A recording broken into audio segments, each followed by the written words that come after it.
El parentesco y las sucesiones. Buen día, jóvenes. ¿Quiénes de ustedes conocen a sus bisabuelos o han escuchado historias sobre ellos? ¿Alguna vez se han preguntado qué tipo de relación legal tienen con ellos o con sus primos o incluso con los hermanos de sus abuelos? Hoy vamos a hablar de un tema que está presente en nuestras vidas todos los días, aunque muchas veces no lo notemos. El parentesco y las sucesiones. Sé que pueden pensar, esto no es para mí, es cosa de adultos. Pero, jóvenes, les aseguro que lo que veremos hoy es útil desde este momento. Créanme, les evitará muchos problemas en el futuro. Les voy a compartir un dato interesante. En México, aproximadamente el 70% de las familias no cuentan con un testamento y esto genera conflictos legales y familiares que pudieron evitarse con información como la que veremos hoy. Comencemos con lo fundamental. ¿Qué es el parentesco? Muy sencillo. El parentesco es el estado jurídico de las personas físicas que crea vínculos legales, no solamente entre los miembros de una familia, sino también respecto a terceros. Es decir, no es únicamente el hecho de que ustedes se parezcan a su mamá o a su papá o que lleven su apellido, va mucho más allá. El parentesco determina cosas tan importantes como quién tiene la obligación legal de darles alimentos, si sus padres no pueden hacerlo.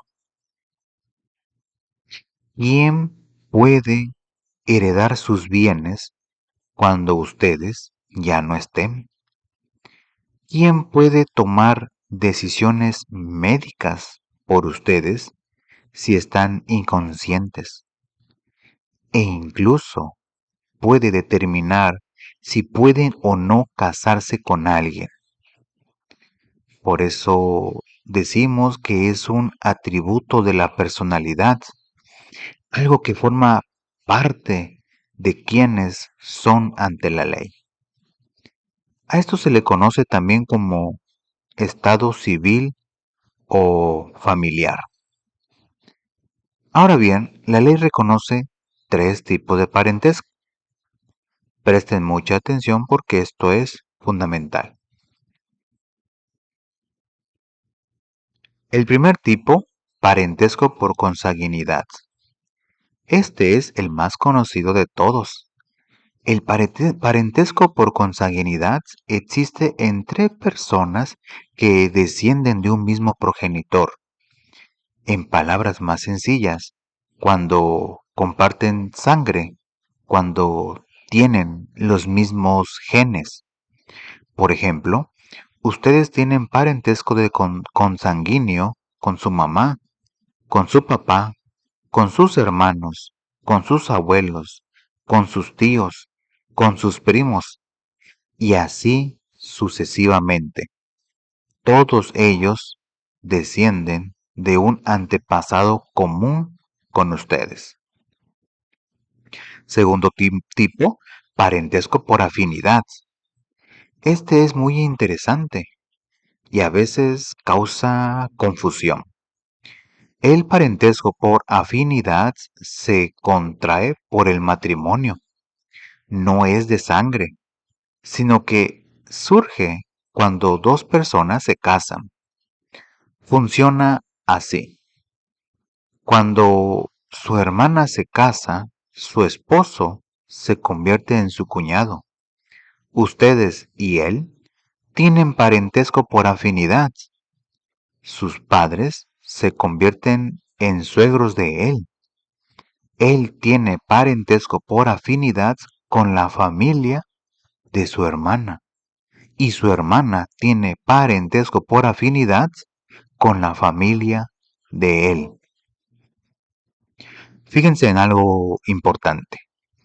Este parentesco solo existe entre cada cónyuge y los parientes del otro. Por ejemplo, ustedes no tienen ningún parentesco legal con los papás de su cuñado, aunque socialmente los llamen consuegros, sus padres. El tercer tipo, parentesco civil. Este nace de la adopción. Cuando una persona adopta a un menor, se crea un vínculo legal exactamente igual al que existe con un hijo biológico. El adoptado tiene parentesco civil con el adoptante y con todos los familiares consanguíneos de éste. Déjenme enfatizar algo muy importante. Ante la ley, un hijo adoptado tiene exactamente los mismos derechos que un hijo biológico, los mismos derechos de herencia, los mismos derechos alimentarios, todo. La ley no hace distinción porque entiende que el amor y la responsabilidad no depende de los genes. También existe parentesco civil con los descendientes del adoptado. Es decir, si yo adopto a un niño y ese niño cuando crezca tiene hijos, esos nietos míos también tienen parentesco civil conmigo. Grados y líneas de parentesco. Muy bien. Y ahora que ya saben qué es el parentesco y cuáles son sus tipos, vamos a aprender a medir qué tan cerca o lejos está un pariente de otro. Para esto existen los grados y las líneas de parentesco. Piensen en esto como si fuera un mapa familiar. No todos los parientes están a la misma distancia de ustedes, ¿verdad? Su mamá está más cerca que su bisabuela, aunque ambas sean familia. Bueno, pues la ley necesita medir estas distancias para efectos legales. Cada generación forma un grado. La serie de grados constituye lo que se llama línea de parentesco. Línea recta. La línea recta se compone de personas que ascienden o descienden unas de otras. Imaginen una escalera. Ustedes están en un escalón. Su papá en el escalón de arriba. Su abuelo más arriba todavía. Y su bisabuelo aún más arriba. Esa es la línea recta ascendente. Si tienen hijos, ellos estarían en el escalón de abajo. Sus nietos más abajo. Y así sucesivamente. Esa sería la línea recta descendente. ¿Cómo se cuentan los grados? Es muy sencillo. En la línea recta, los grados se encuentran por el número de generaciones, excluyendo al progenitor de quien partimos. Por ejemplo, entre ustedes y su mamá hay un grado de parentesco. Entre ustedes y su abuela hay 2 grados. Entre ustedes y su bisabuela hay 3 grados. Y si algún día tienen hijos, entre ustedes y su hijo habrá 1 grado. Entre ustedes y su nieto, 2 grados. ¿Lo ven? Es bastante lógico. Ahora viene la línea que causa más confusión, pero que es igualmente importante. La línea transversal o colateral se compone de personas que no descienden unas de otras, pero que proceden de un progenitor o tronco común. ¿Qué significa esto?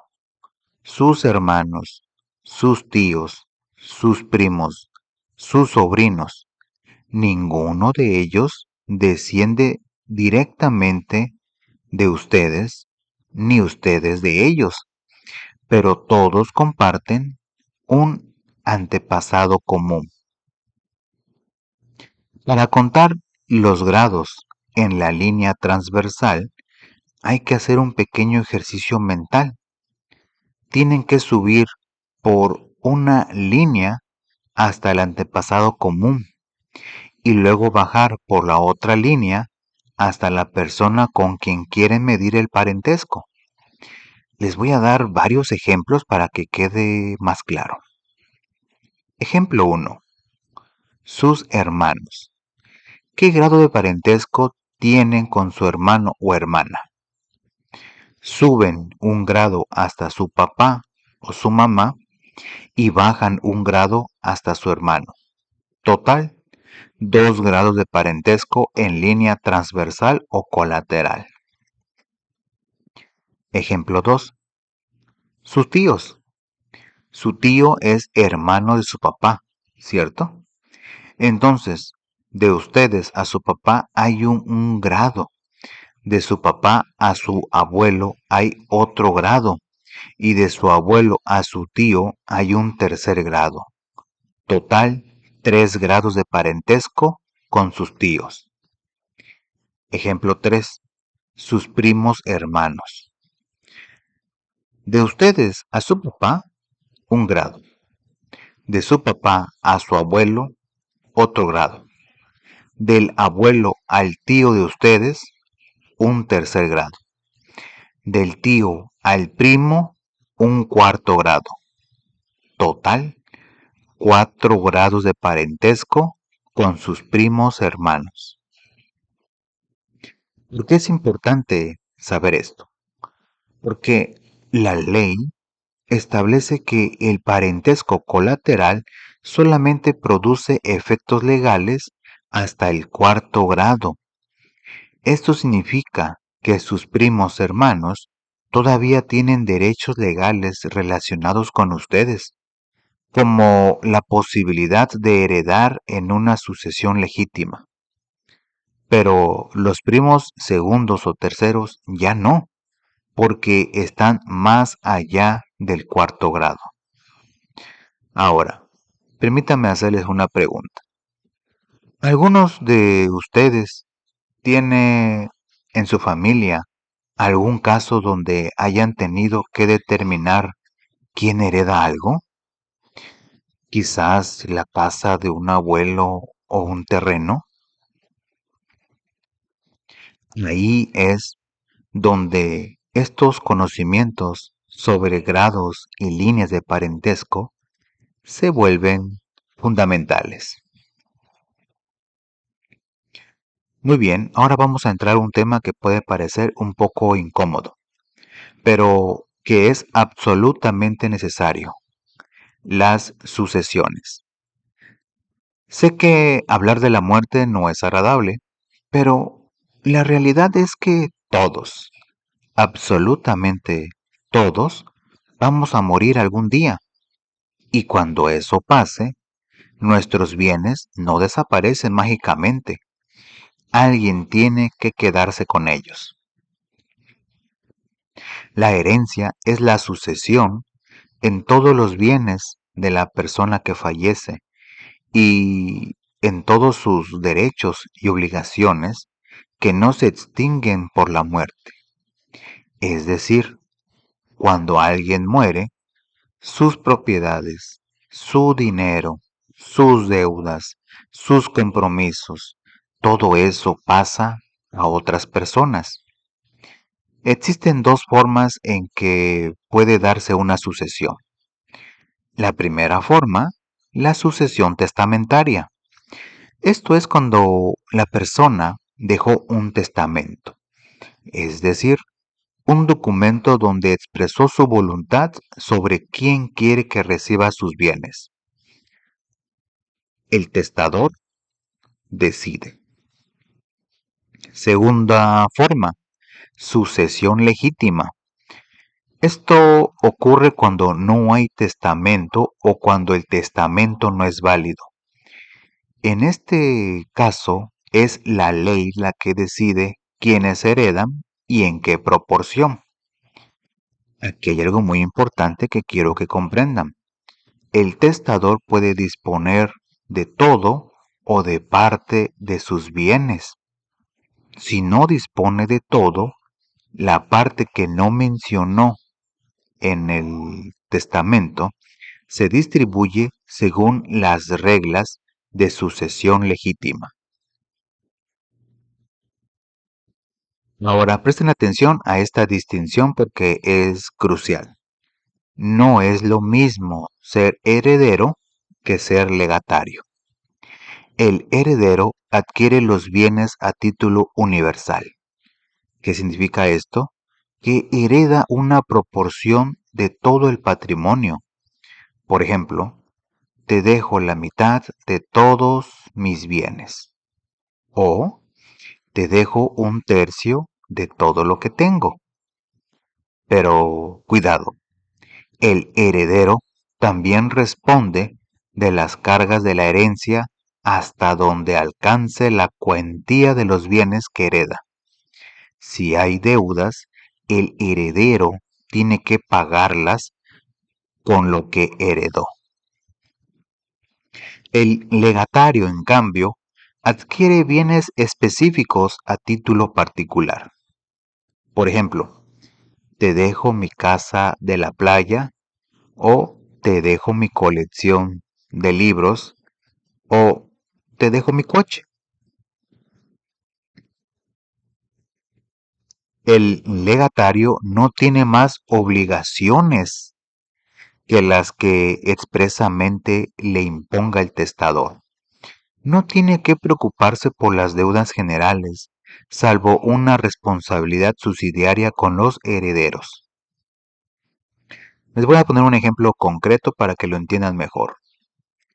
Imaginen que su abuelo tiene una casa que vale 500,000 pesos, un terreno que vale 300,000 pesos, un coche que vale 100,000 pesos, ahorros por 100,000 pesos. En total, 1,000,000 de pesos. Pero también tiene deudas por 200,000 pesos. Si en un testamento dice, dejo todos mis bienes a partes iguales entre mis dos nietos, ustedes y su primo serían herederos. Cada uno recibiría 500,000 pesos de bienes, pero también tendrían que pagar 100,000 pesos de deudas cada uno. Al final, cada uno se quedaría con 400,000 pesos netos.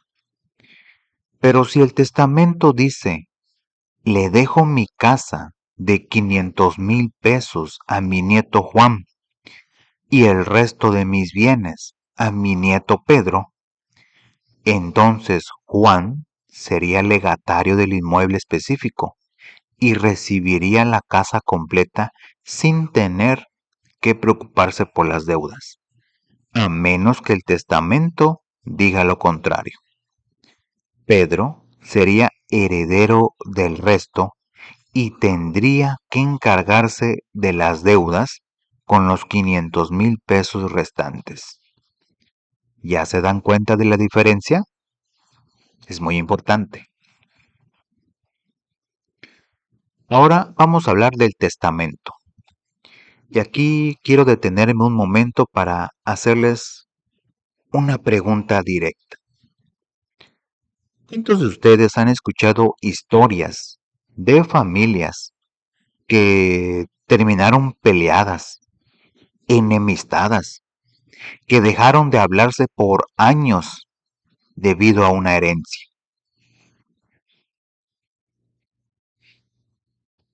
Lamentablemente, Esto es muy común en nuestro país.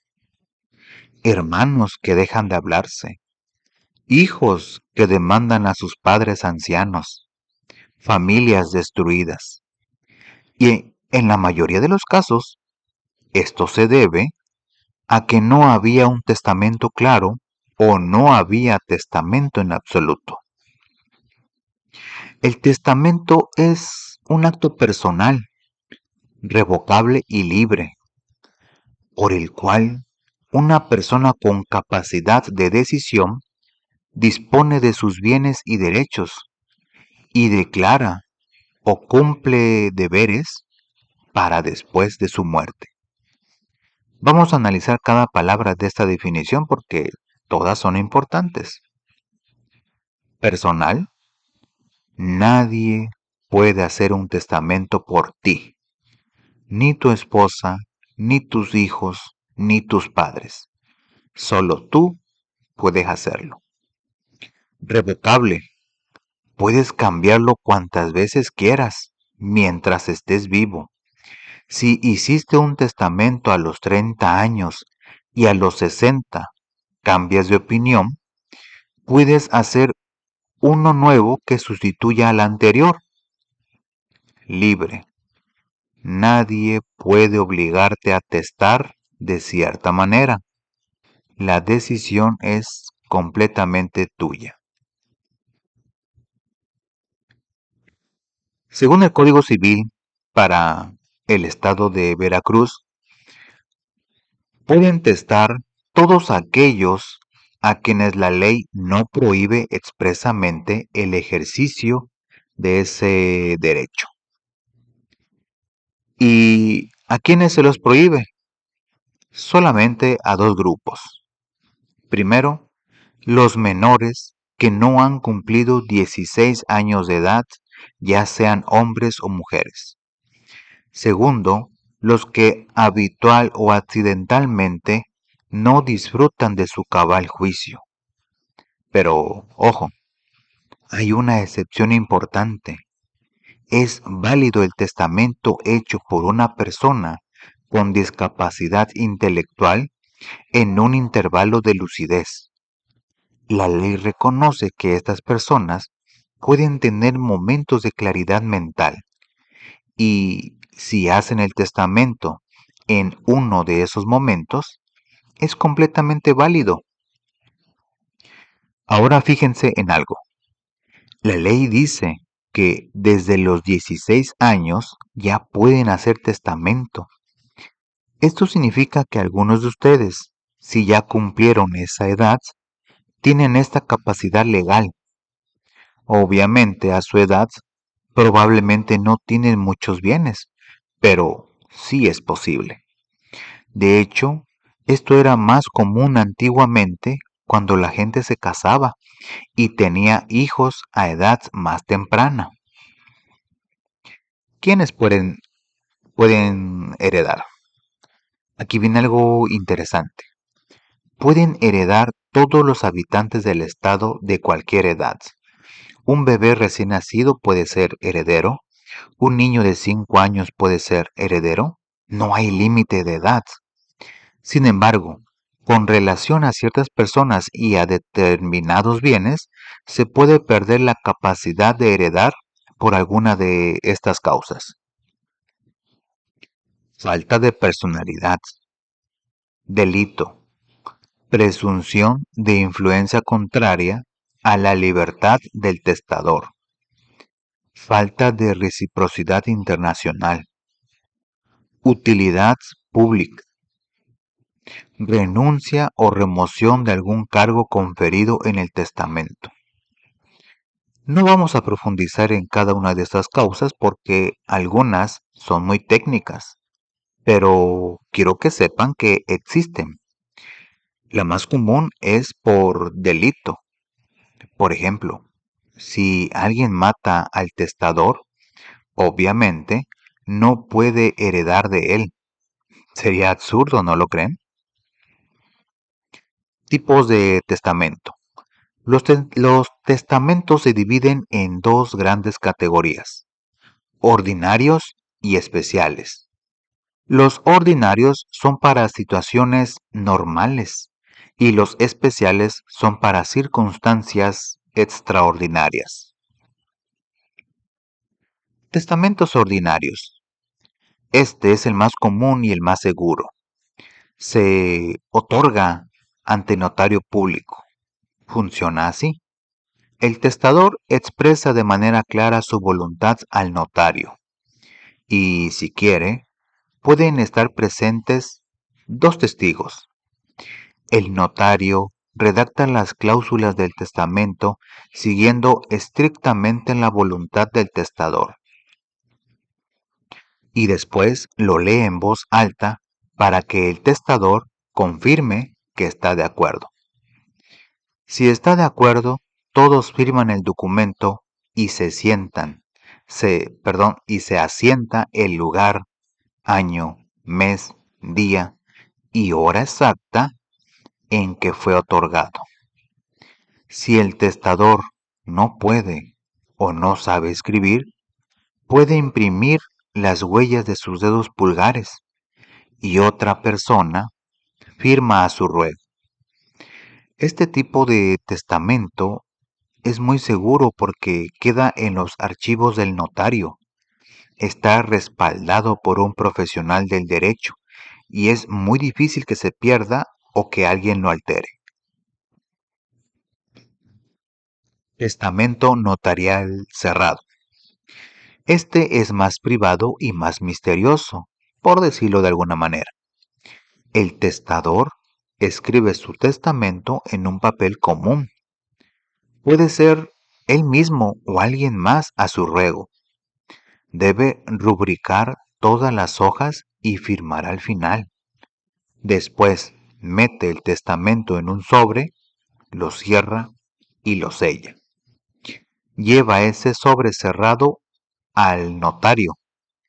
El notario no lee el contenido, solo certifica que el sobre está cerrado y sellado correctamente.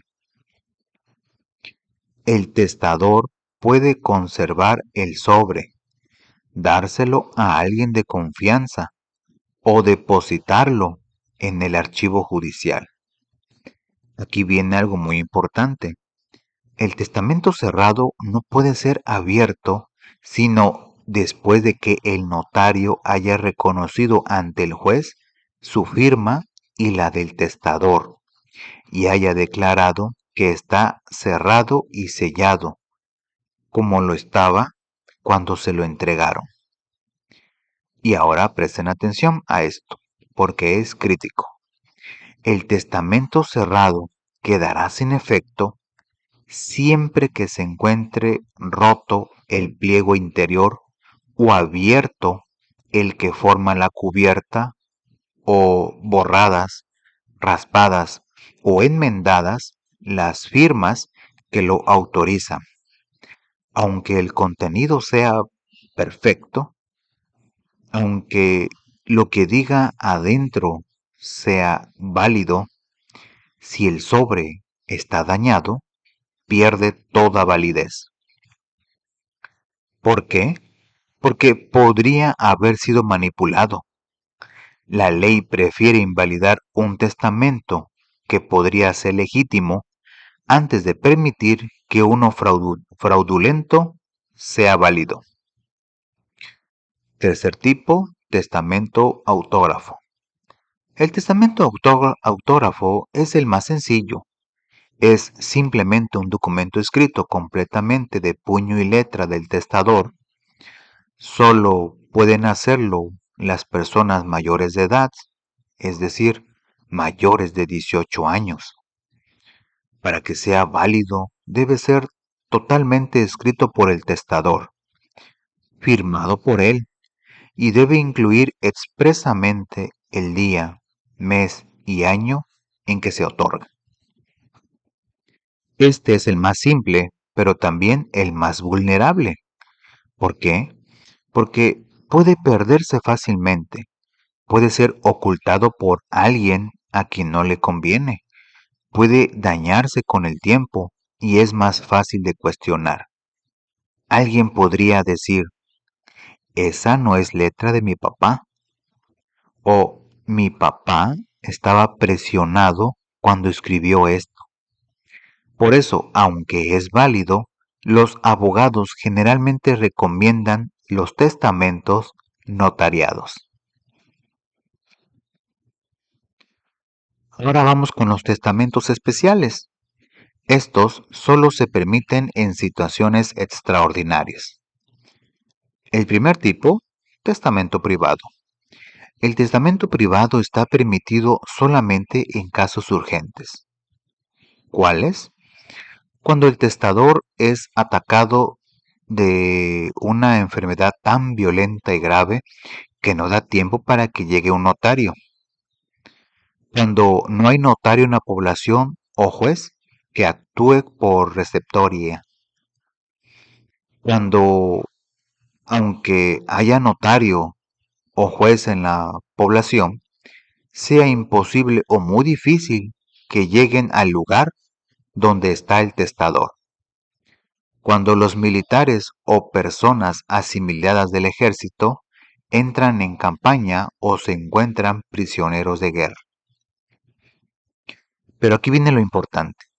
El testamento privado solo surte efectos si el testador fallece de esa enfermedad o en ese peligro, o dentro de un mes de desaparecida la causa que lo obligó a testar en forma privada. Es decir, si alguien hace un testamento privado porque está gravemente enfermo, pero después se recupera y vive 20 años más, ese testamento pierde validez. Debería haber hecho uno ordinario una vez que se recuperó. El segundo tipo, testamento militar. Este es específico para militares en situaciones de combate. Si un militar o alguien asimilado del ejército va a entrar en acción de guerra o está herido en el campo de batalla, puede declarar su voluntad ante dos testigos o entregarles un pliego cerrado con su última disposición firmada de su puño y letra. Los testamentos militares escritos deben ser entregados al jefe de la corporación cuando el testador muera, quien lo remite al ministro de la guerra y éste a la autoridad judicial competente. Si el testamento fue hecho de palabra, los testigos deben informar inmediatamente al jefe de la corporación para que se inicie el proceso legal correspondiente. Tercer tipo, testamento marítimo. Las personas que se encuentran en alta mar a bordo de navíos de la Marina Nacional, sean de guerra o mercantes, pueden hacer testamento marítimo. Este testamento debe ser escrito en presencia de dos testigos y del capitán del navío. Se lee, se fecha y se firma. Si el capitán es quien hace su testamento, las funciones las desempeña quien deba sucederle en el mando. Pero atención, el testamento marítimo solamente produce efectos legales si el testador fallece en el mar o dentro de un mes contado desde su desembarque en algún lugar donde, conforme a la ley veracruzana o extranjera, haya podido ratificar u otorgar de nuevo su testamento. Es decir, si alguien hace un testamento en el barco, después desembarca sano y salvo en Veracruz y vive aquí durante 5 años sin hacer un testamento ordinario, ese testamento marítimo ya no tiene validez. Cuarto tipo, testamento hecho en país extranjero. Los testamentos hechos en el extranjero son válidos en el estado de Veracruz siempre que hayan sido formulados de acuerdo con las leyes del país en que se otorgaron. Si el testamento es autógrafo, el funcionario que interviene en su depósito lo remite por conducto de la Secretaría de Relaciones al encargado del registro público del domicilio que, dentro del territorio del Estado, señale el testador. Esto es importante para las familias que tienen miembros viviendo en el extranjero. Si un familiar hace su testamento en Estados Unidos, por ejemplo, conforme a las leyes de ese país, ese testamento será válido aquí en Veracruz. Ahora vamos a hablar de qué pasa cuando alguien muere sin dejar testamento o cuando el testamento no es válido.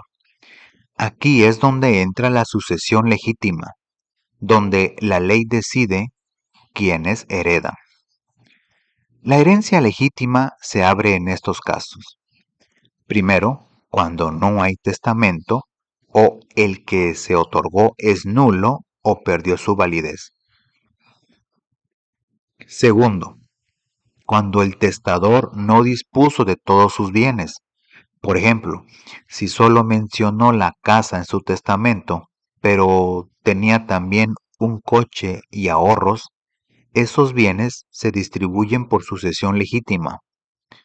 Tercero, cuando no se cumple la condición impuesta al heredero. Por ejemplo, si el testamento dice, le dejo mi casa a mi sobrino si termina la universidad, pero el sobrino no termina la universidad, esa casa se distribuye por sucesión legítima. Cuarto, cuando el heredero muere antes del testador, repudia la herencia o es incapaz de heredar y no se nombró un sustituto en el testamento. ¿Quién tiene derecho a heredar por sucesión legítima? La ley establece un orden muy claro. En primer lugar, los descendientes, hijos, nietos, bisnietos, el cónyuge, los ascendientes, padres, abuelos, los parientes colaterales dentro del cuarto grado, hermanos, tíos, primos, y en ciertos casos la concubina o el concubinario. En segundo lugar, si no hay ninguno de los anteriores, el fisco del Estado, es decir, si alguien muere sin familiares hasta el cuarto grado, sin cónyuge y concubino o concubina, sus bienes pasan al gobierno del Estado. La ley protege primero a la familia más cercana. Los hijos tienen prioridad sobre los padres sobre los hermanos sobre los tíos, y así sucesivamente. Si no hay nadie en una categoría, se pasa a la siguiente. Esto es muy importante porque muchas veces las personas asumen que si no hay testamento, todo queda para la esposa o todo queda para los hijos.